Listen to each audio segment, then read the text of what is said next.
దానికి election commission ఎంత బాధ్యత వహిస్తుంది అని చూడాలి. ఇప్పుడు తమిళనాడులో రాత్రి అతను 108 సీట్లు వచ్చేసి నేను చీఫ్ మినిస్టర్ అయిపోయాడు. అతనికి ఏం తెలియదు. పరిపాలన దక్షత గాని, పరిపాలన విధి విధానాలు గాని 10 లక్షల కోట్ల రూపాయలు అప్పుతో వచ్చాడు. అతని మేనిఫెస్టో చూస్తే 25 లక్షల రూపాయలు 25 లక్షల కోట్లు ఖర్చుతో. అతని మేనిఫెస్టో చూస్తే ఒక ఎకనమిస్ట్ గా నేను ఇవాల్యుయేట్ చేశాను. కనీసం 25 లక్షల కోట్ల రూపాయలు ఖర్చు. ఆ 25 లక్షల కోట్ల రూపాయలు ఖర్చు ఉన్న వ్యక్తి 3,50,000 కోట్ల రూపాయల ఆ వ్యవస్థని ఏ రకంగా 25 లక్షల కోట్లకి టర్న్ కొడతాడు అనేది అవగాహన లేదు.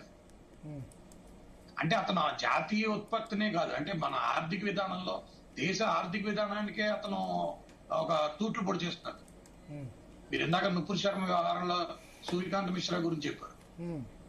అంటే మిశ్రా చేసిన కామెంట్స్ కు భారతీయ జనతా పార్టీకి వ్యతిరేకంగా ఈ పార్టీ ఎందుకు ఉద్భవించిందో నాకు అర్థం కాలేదు. మీరు ఆ కాక్రోచ్ గురించి చెప్తున్నారు. ఆ కాక్రోచ్ అంటే నేను చెప్పేది ప్రజలు స్టాగ్నెంట్ అయిపోయారు. మీరు అర్థం చేసుకోండి, ఇది కాక్రోచ్ పార్టీ వాళ్ళు ఎవరు కాదు. ఎందుకంటే డెమోక్రసీలో డెమోక్రటిక్ వాల్యూస్ తో పార్టీలు ఉద్భవించాలి. లేకపోతే గాలికి వచ్చి ఇప్పుడు మనం పెట్టి పైకి వెళ్ళిపోతాం అంటే కుదరదు.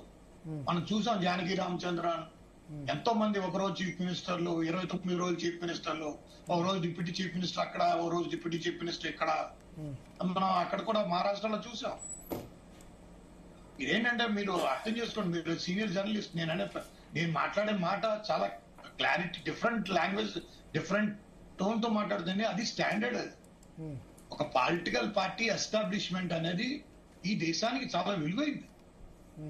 ప్రజల యొక్క జీవితంతో ఆడుకోవడం. మీరు 10 లక్షల కోట్లు అప్పు చేసి వెళ్ళిపోయారు అనుకోండి, తీర్చుకోవడానికి ఎవరు చెప్తారు? ఎవరు కూడా వెళ్ళిపోతున్నారు. పాకిస్తాన్ లో అదే జరిగింది. వాళ్ళు జుల్ఫికార్ భుట్టో ఉన్నంత వరకు బాగానే ఉంది. ఆ తర్వాత నుంచి మొత్తం మారిపోయింది.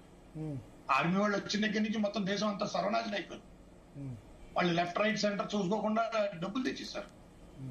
ఈరోజు IMF చేతిలో కీబొమ్మలు అయిపోయింది. 470 రూపాయలు పెట్రోల్ అయిపోయింది.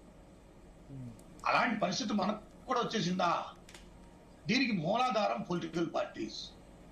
వాళ్ళకి తెలియకపోవడం, అర్థశాస్త్రాన్ని రాజనీతి శాస్త్రాన్ని కలిపేయడం, అసలు అర్థశాస్త్రం మీద అవగాహన లేకపోవడం. పెట్రోలియం పెరిగిందంటే ఇంటర్నేషనల్ రేట్లు పెరిగింది. ఇంటర్నేషనల్ రేట్లు పెడితే నీకెందుకు రా? మనం మిక్స్డ్ ఎకానమీ రా బాబు.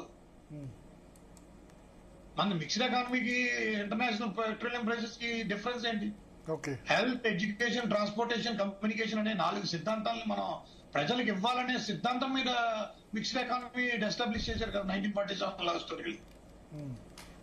ఇంటర్నేషనల్ ప్రైసింగ్ ఏంటి అంటే 4 ఏళ్ళు ఇంటర్నేషనల్ ప్రైసింగ్ ఎఫెక్ట్ అవ్వలేదు, ఒక రోజు మీరు ఎఫెక్ట్ అయిపోతున్నారు. అంటే దాన్ని అర్థం చేసుకోండి. ప్రజల్లో ఎందుకంటే ప్రజలు చదువుకుంటున్నారు, కష్టపడుతున్నారు, వాళ్ళందరూ వాళ్ళే ఇండస్ట్రీస్ క్రియేట్ చేసుకుంటున్నారు. ఫార్మా ఇండస్ట్రీ అయినా, IT ఇండస్ట్రీ అయినా, ఆటోమొబైల్స్ అయినా కొంతవరకు వాళ్ళ కృషి ఎక్కువ. ఆ కృషిలో ఏమైందంటే మనం ఒక డిఫైన్డ్ గా పరిపాలనా విధానం అంటే రాజనీతి శాస్త్రం ఎస్టాబ్లిష్మెంట్ లో కానీ, అర్థశాస్త్రం ఎస్టాబ్లిష్మెంట్ లో కానీ, అర్థశాస్త్రం establishment as a senior economist నేను చెప్తే నాకు తెలిసిన వరకు ఆ మిక్స్డ్ ఎకానమీ నాకు అర్థం అవ్వలేదు. వీళ్ళకి ఓన్ గా కన్వీనియంట్ గా పెట్టేసుకున్నారు. ఎప్పుడు పెట్టేసుకోవాలో అప్పుడు పెట్టేసుకున్నారు. ఎప్పుడు ఏం చేయాలో అప్పుడు చేసేయాలని. ఒక CBI యాక్ట్ సరిగ్గా రాసుకోలేకపోయారు. ఒక investigation agency Delhi police special protection act కానీ, ఢిల్లీ పోలీస్ స్పెషల్ యాక్ట్ తీసుకొచ్చి దానికి విలువ లేకుండా చేసాం. గౌహతి హైకోర్టు స్టే చేసి పారేసి 2 రోజులు CBI లేకుండా పోయింది. తర్వాత సుప్రీంకోర్టు దగ్గరికి వెళ్ళి ఆ స్టే వెకేట్ చేయించుకో. అంటే ఏంటి? ఒక చట్టాన్ని కూడా మనం సరిగ్గా రాసుకోలేకపోయాం. అంటే అంత స్వార్థం వచ్చేసాం. ప్రజల మీద అవగాహన లేదు, ప్రజలతో సంబంధం లేదు.